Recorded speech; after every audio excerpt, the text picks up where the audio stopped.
Wait lang. Anong nangyari dito? Shane, may inaayos kasi ako sa motor mo. May napansin akong sira eh. Sinisira talaga yung motor mo. Ito kasi hindi sa may preno medyo maluwag kaya hinihipilang ko lang. Parang wala naman akong maalalang may pinapaayos ako sa motor ko. Eh hindi, nag-usa lang ako. Nakita ko kasi parang sira yung preno mo eh. Kaya medyo inaayos ko lang. Hanggang ngayon ba naman, Ako sa loob lang. hanggang ngayon ba naman ide-deny mo? Baka nakakalimutan mo, kuya. May CCTV dito. At kanina ka pa namin pinapanood sa CCTV. Kita naman si Stevie nga. Oo, may si Stevie. Kita naman inaayos ko lang yung motor mo eh. Inaayos? Tingnan mo yung tornilyo, wala na. Eh, hindi. Inaayos ko. Tinanggal ko nga. Tapos ako ipitan ulit. Ano, kuya? Ginawa mo to para saan? Para sa pera? Pera? Anong pera sinasabi mo? Isipin mo, dadalawa na nga lang tayo tapos ipapahamak mo pa ako. Hindi nga ito mapahama. Inaayos ko nga lang saglit yung motor Pwede mo. ba?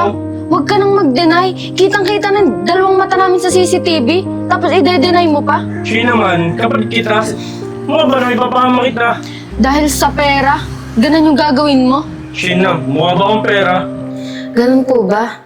Sige po, maraming salamat po ha. Sige po. Oh, sino may kausap mo?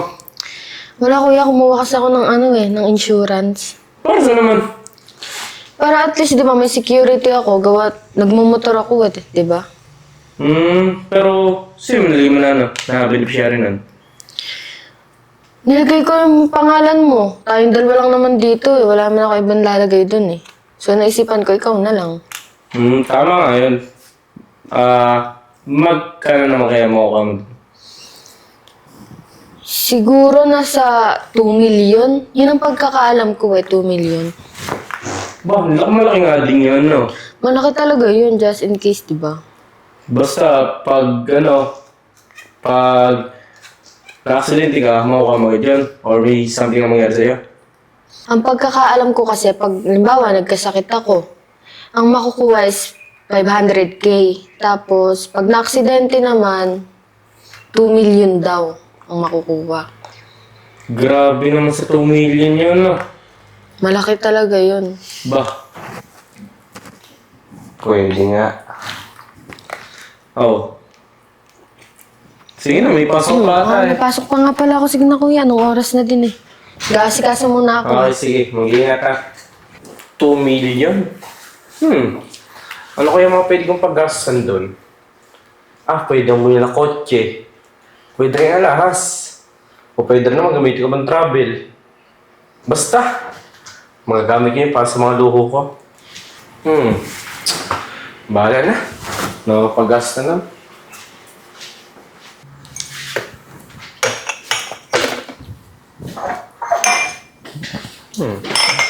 Pre, Oh, nandito ka.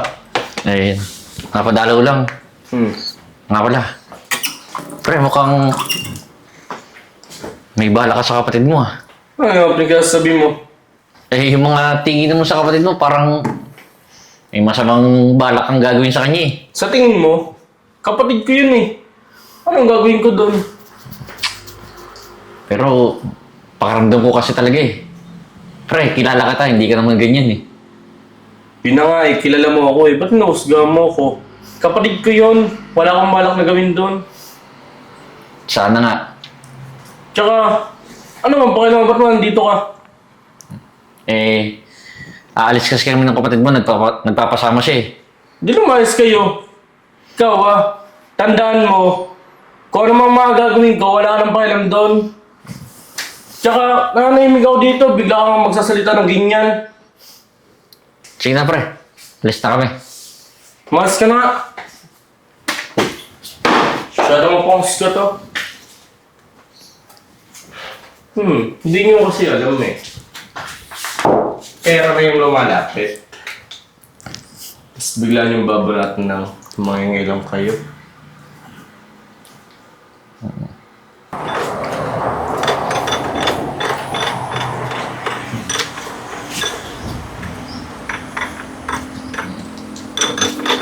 O pre, ginagawa mo. May pinapaisin sa motor eh. Mukhang sinisira mo yung motor ng kapatid mo ah. Sinisira. Pinagbibintangan mo ba ako? Hindi naman sa pinagbibintangan. Pero alam ko na kasing galawan mo eh. Ikaw, masyado kang ano ha? Kapatid ko yun. Kahit Baka na- bang ipapama ko yun. Ayun na nga eh. Kapatid mo. Pero sinisiraan mo. Sinisiraan? May pinapayos nga siya, di ba? Sabi nga sa'yo. Kulit mo ah. Sino ka ba? Siyang pakalamero ka, kaibigan ka lang ng kapatid ko ah. Inaayos? Or sinisira? May pinapayos nga si Shane, di ba? Hoy, huwag ka naman mag-deny. Ikaw napakakulit mo. O bakit? Totoo naman ah. Si Shane eh. Hindi inaayos tawag yan. Paninira. Asan na? Sige nga, tingnan mo ako sinisira ako. Inggit ka kasi sa kapatid mo eh. Anong get? Wait lang. Anong nangyari dito? Shane, may inaayos kasi ako sa motor mo. May napansin akong sira eh. Sinisira talaga niya motor mo. Ito kasi hindi sa may preno, medyo maluwag, kaya hinihigpitan ko lang. Parang wala naman akong maalalang may pinapaayos ako sa motor ko. Eh hindi, nagkusa lang ako. Nakita ko kasi parang sira yung preno mo eh, kaya medyo inaayos ko lang. Hanggang ngayon ba naman, Kusang loob lang. hanggang ngayon ba naman ide-deny mo? Baka nakakalimutan mo, kuya. May CCTV dito. At kanina ka pa namin pinapanood sa CCTV. Kita naman si Stevie nga, oo, kami si Stevie. Kita naman, inaayos ko lang yung motor mo eh. Inaayos? Tingnan mo yung tornilyo, wala na. Hindi, inaayos ko, tinanggal ko nga, tapos ako higpitan ulit. Ano kuya? Ginawa mo to para saan? Para sa pera? Pera? Anong pera sinasabi mo? Isipin mo, dadalawa na nga lang tayo tapos ipapahamak mo pa ako. Hindi nga ito mapama, inaayos ko nga lang saglit yung Pwede motor mo. ba? Huwag ka nang mag-deny. Kitang-kita ng dalawang mata namin sa CCTV. Tapos ide-deny mo pa? Siya naman, kapag kita, mukha ba na ipapama kita? Dahil sa pera? Ganun yung gagawin mo? Siya na, mukha ba akong pera? Totoo naman ah. Mukha ka naman talagang pera. Ikaw, napapailamero mo, no? Kaibigan ka lang naman ako palit ko, ah.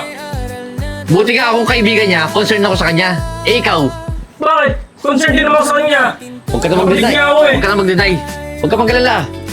Tumawag naman na kami ng pulis para ipadampot ka. Eh, kahit tumawag ka, kita naman din sa CCTV na wala akong ginagawa eh. Chip! Siya, pakilamero ka. Sir, mas mabuti pa po, sumama ka na. Sir, inaayos ko naman ng Shane. Sumama ka na. Kapatid kita, alam mo yan. Sumama Hindi ka na, sir. magpapahamak eh.